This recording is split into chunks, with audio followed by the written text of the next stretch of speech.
Good morning, children. Welcome back to the social science class.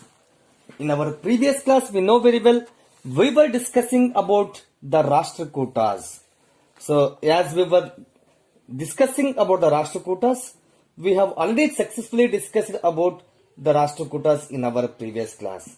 So, today we are about to start one more South Indian important dynasty which ruled over South India, that is the Chalukyas of Kalyana. So previously we have studied even about the Chalukyas of Badami. So Chalukyas of Badami and Chalukyas of Kalyana, they are different dynasties. So after the decline of Rashtrakutas, Chalukyas once again gained power and made Basavakalyan near Bidar as their capital.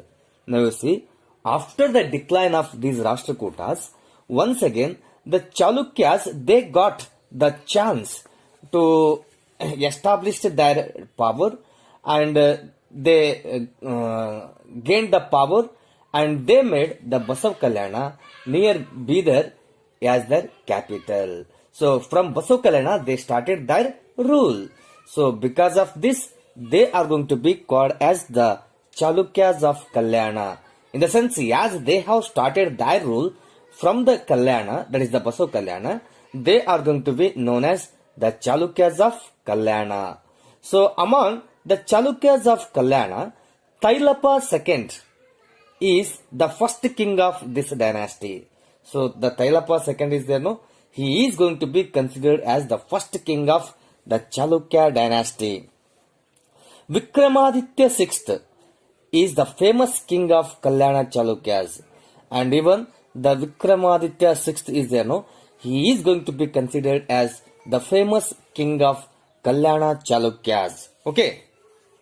Now we are going to discuss about some of the important rulers of Chalukyas of Kalyana. So as we are supposed to discuss about the important rulers of the Chalukyas of Kalyana, first we are going to start with Vikramaditya VI. See, this Vikramaditya VI is going to be considered as one of the most eminent and famous rulers of the Chalukyas of Kalyana.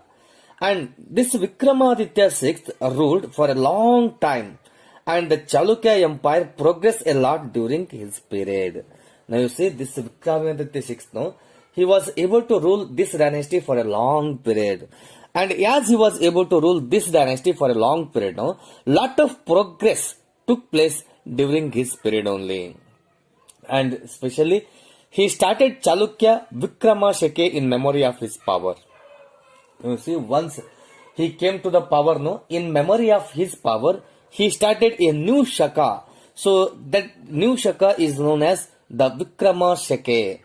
So he gave shelter to many scholars. So in his court, we are able to see number of great scholars. He gave the shelter for number of scholars.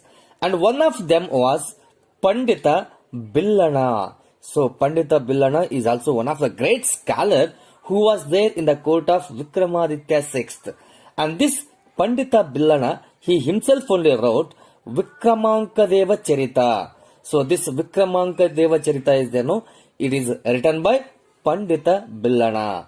And this is the biography of Vikramaditya. So, as he was in the court of Vikramaditya VI, he wrote Vikramanka Deva Charita, and this Vikramanka Deva Charita is there, no? It is the biography of Vikramaditya. And Vigneshwara was another famous scholar who wrote Mitakshara Samhite.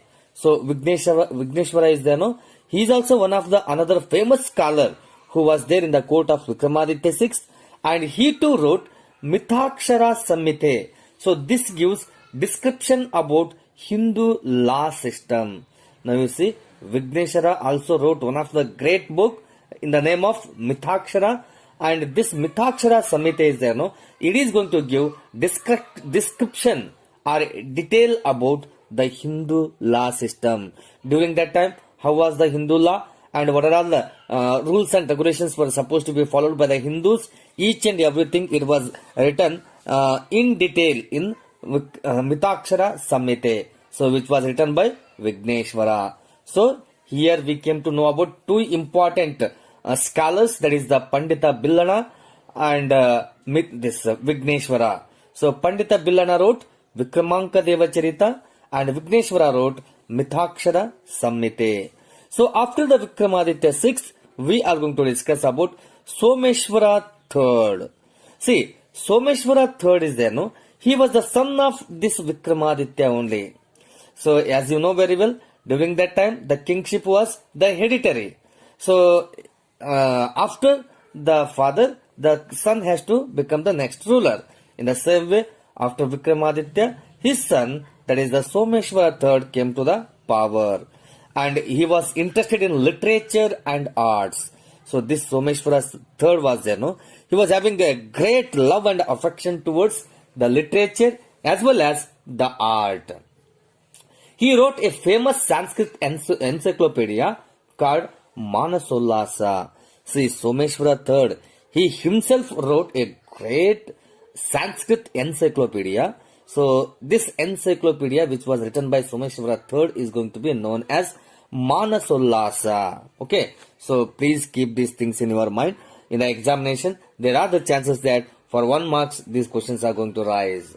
So Manasollasa, it is the Sanskrit encyclopedia which was written by Someshwara III, and it deals with different aspects of life. So especially this Manasollasa is there, no? It is going to deal with different aspects of the life. Yeah, Someshwara was a great scholar. He was called Sarvagna Chakravarti, but during his time, the size of the kingdom got reduced.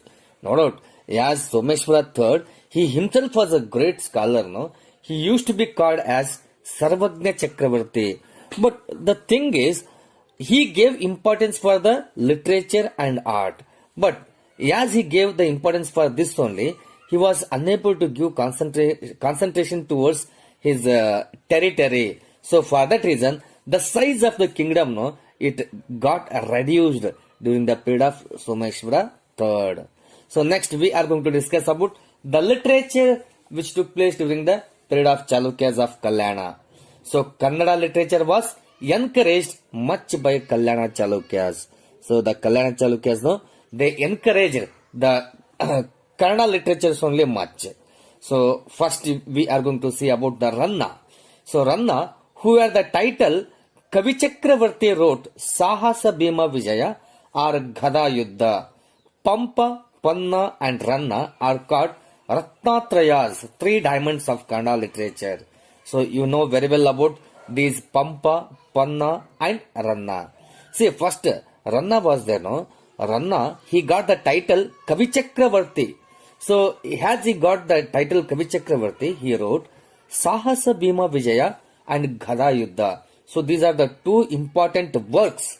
Are same, Sahasa Bhima Vijaya and Ghada Yuddha, both are same only. This is one of the most important literary work of Ranna. And after that, Pampa, Panna, Ranna, these 3 people are going to be considered as Ratnatrayas, or 3 diamonds of Kannada literature during the period of this Kalyana Chalukyas. And at the same time, Vachana literature is also special contributions of Kalyana Chalukyas. You know very well about the Vachanas. So you might have heard about the Basavanna. So this Vachana literature, no, this Vachana literature is also going to be considered as one of the great contribution of Kalyana Chalukyas only. So many of the Vachanakars wrote Vachanas in simple Kannada. So in simple Kannada, no, they wrote number of Vachanas. Among them, some of the important Vachanakaras are Jedara Dasimaya, Basavanna, Allama Prabhu, Akka Mahadevi, Channa Basavanna, Siddharama, Madiwala, Machaya, Sule Shankrava were famous Vachanakaras. So these are some of the important Vachanakaras who are going to be seen during the period of Kalyana Chalukyas. So after the literature, we are also going to discuss about the architecture also. How was the architecture during the period of Kalyana Chalukyas? See, first when it comes to the architecture, no, Lakkundi, Itigi, Bagali, Bandalike, Belgavi, were the architectural centers of Kalyana Chalukyas. And they were also centers of fine arts. So these are not only the centers of architecture, and at the same time they were the centers of fine arts also. Mahadeva temple of Itigi, that is coming in Koppal district. So this Itigi is there, it comes in the Koppal district, and there we come across the Mahadeva temple, and it is the best example of Kalyana Chalukyas architecture. So if you happen to visit the Itigi now also it is available, and you can have a very good idea about the architecture of the Kalyana Chalukyas. One of the inscriptions says that it is the emperor of temples. Now you see, if we are going to see some of the inscriptions, in one of the inscriptions it is said that it is the emperor of temples. In the sense, number of temples have been constructed during the period of Kalyana Chalukyas. The architecture of Kalyana Chalukyas influenced Hoysala's architecture. So actually the Kalyana architecture is there, no?